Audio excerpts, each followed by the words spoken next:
Wa khatana bil kudum, dia khitannya pakai kudung. Kudung itu Bu, kalau kami buka dalam kamus bahasa Arab Muhammad Yunus itu, di situ arti kudung itu batu yang dikibat oleh kayu, dikibat. Nah, itu kudung. Kalau kita sekarang kapak, ya kan?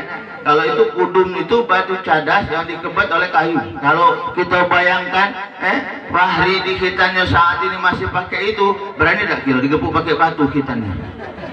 Gimana? Takut, tak galau-galau gitu. Itu tadi hebatnya sekarang teknologi canggih kedokteran kita, alhamdulillah semakin maju, semakin maju, semakin maju.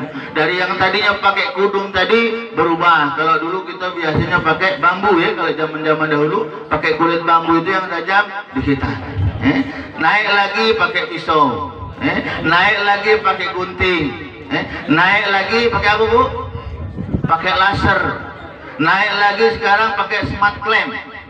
Smart clamp itu, jadi katanya yang sudah habis hitan bisa langsung beraktivitas. Ya wajar aktivitas karena ada tutupnya tadi ya, jadi bisa langsung aktivitas. Jadi pakai smart clamp. Jadi subhanallah,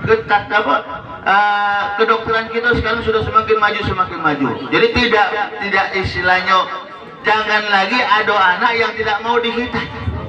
Jadi jangan sampai kaki ada anak itu ditakut-takuti. Cak pelmu dan ipin itu ya. Kena khitan, oh doang pakai itu. Ada yang di dalam tulang nangis-nangis luar padahal tidak dikhitan, ya. Jangan.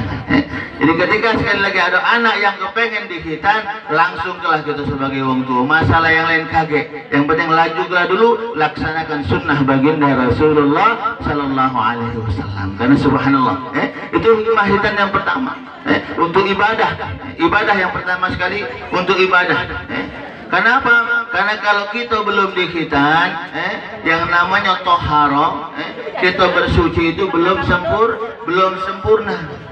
Karena biasanya Bu, kalau kita belum dikhitan Pak, itu ketika kita buang air kecil, anak-anak kita buang air kecil, caknya sudah bersih, tapi terkadang masih ada tetesan air kencing yang berada di kulup tadi, berada di kulup tadi. Nah tetesan air kencing ini walaupun setetes, tapi subhanallah na'udzubillah, ini nantinya kalau kita tidak perhatikan menjadi percikan bara api yang membakar diri kita sendiri. Na'udzubillah. Ini hanya gara-gara setetes air kencing yang tidak kita perhatikan. Itu kalau yang belum dikhitan. Ini terkadang ada juga baji wong sudah dikhitan tidak perhatian, sudah buang air kecil laju lari itu nama lebih parah lagi. Sudah dikhitan kan banyak yang model itu. Kalau kita lihat di jalan, ngelihat pintu mobil, ada pancuran keluar, sudah itu langsung naik. Apa bersiap tidak tahu gitu. Nah ini subhanallah na'udzubillah. Jadi mulai saat ini yuk mari kita sama-sama perhatikan toharo kita, perhatikan bersuci kita, karena subhanallah ini berpengaruh dengan ibadah-ibadah kita. Karena dalam hadis dikatakan la yuqbalullahi salata ahadikum illa bittahur. Tidak akan diterima ibadahnya seseorang kalau dia tidak dalam keadaan suci. Di antaranya untuk menyempurnakan kesucian kita dengan kita bersih dalam toharonya. Bapak Ibu hadirin yang insyaallah sama-sama rahmatullah subhanahu wa ta'ala, itu ibadah, mengenai ibadah. Selanjutnya manfaat lain dari khitan.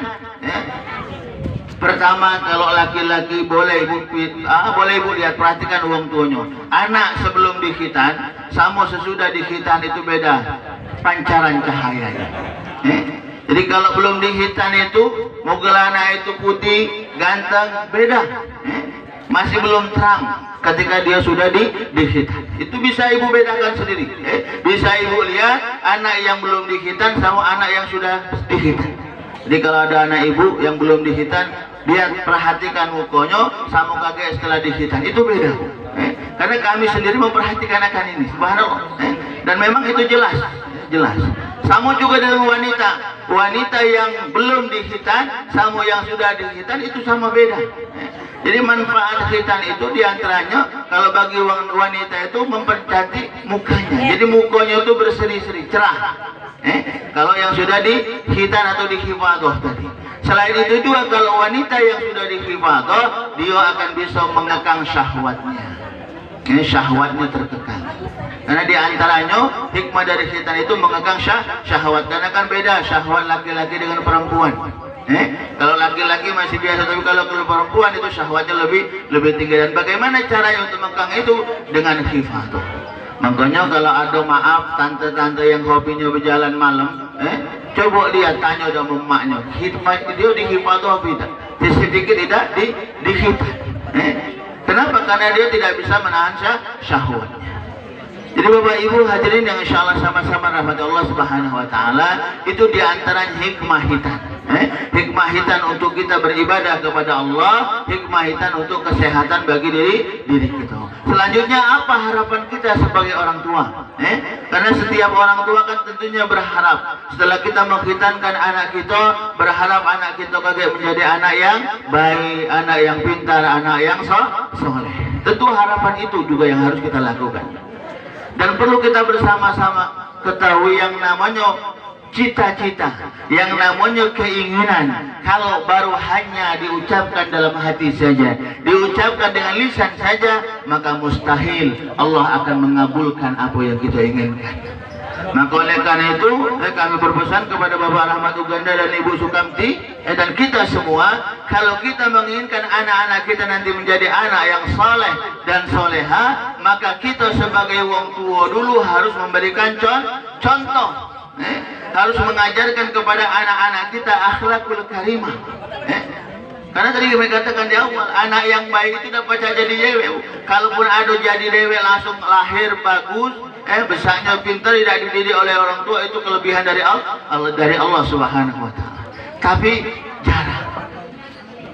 Yang ada ketika kita menginginkan kebaikan, maka kita sebagai orang tua harus berusaha mencetak, membentuk anak-anak kita ini, mengarahkan anak-anak kita, mengajarkan kepada anak-anak kita hal-hal yang baik, baik itu dalam hal ibadahnya, ada juga dalam hal muamalahnya kepada sesama manusia.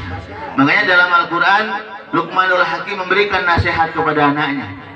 Kalau kita kepengen anak kita menjadi anak yang soleh, kita contoh Luqmanul Hakim yang memberikan nasihat kepada anaknya. Apa yang diberikan, yang disampaikan kepada anaknya? Wahai anakku ya bunayya, yang pertama la tusyrik billah. Bagaimana kita mengajarkan kepada anak kita untuk beriman kepada Allah Subhanahu Wa Taala. La tusyrik billah. Jangan kita mensekutukan Allah. Itu yang pertama. Bagaimana caranya agar kita tidak tergolong ke dalam golongan orang-orang yang mensekutukan Allah? Maka selanjutnya tadi dalam ayat yang dikatakan ya bunayya aqimis shalah wa'mur bil ma'ruf wanha 'anil munkar wasbir 'ala ma asabak inna dzalika min azmil umur. Jadi Luqman memberikan nasihat kepada anaknya tidak banyak. Kalau kita kepengen anak-anak kita menjadi anak yang soleh, dan kita pun, karena kita ini juga kan sebagai anak dari orang tua kita, menjadi anak-anak yang soleh, nasihat Luqman apa yang harus kita lakukan? Yang pertama, bagaimana kita bisa selalu menjaga sholat. Aqimus sholat. Ini yang penting sekali. Jadi sholat ini harus selalu kita perhatikan, karena memang ini tugas dan kewajiban kita sebagai seorang muslim. Inna sholata kanat 'alal mu'minin kitaban mawquta. Sungguhnya sholat ini wajib hukumnya bagi kita yang mengaku diri kita muslim. Jadi kalau kita mengaku kita muslim, Islam yang hakiki, maka yang pertama tugas kita aqimis sholat. Nah itu juga dengan anak-anak kita. Mulai sekarang kita perhatikan, kita lihat anak-anak kita ajarkan anak-anak kita sholat. Pak Ustaz, aku susah nak ngajarin anak aku, Pak Ustaz, aku begawe terus misalnya. Sekarang lah banyak tempat-tempat belajar. Ada TKTPA, kadang di musola, ada juga pengajian-pengajian, masukkan anak kita ke situ. Kalau kita tidak sanggup atau tidak bisa mengajarkan anak-anak kita, tapi kalau bisa jangan dilepas niat. Ini terkadang maaf ada orang tua ini kan mentang-mentang lah ngaji di TPA, lah ngaji di musola, dilepas dia di rumah tak lagi diperhatikan, jangan.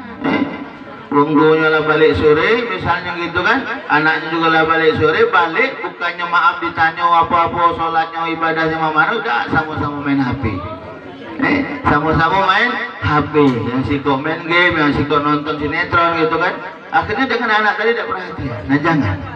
Jadi sesibuk apapun kita, jangan sampai kita tinggalkan anak kita. Kita tidak perhatikan pendidikan anak kita. Bukan cuma pendidikan di luar sekolah baik, tapi juga yang paling utama itu pendidikan di rumah. Al ummu madrasatul ula.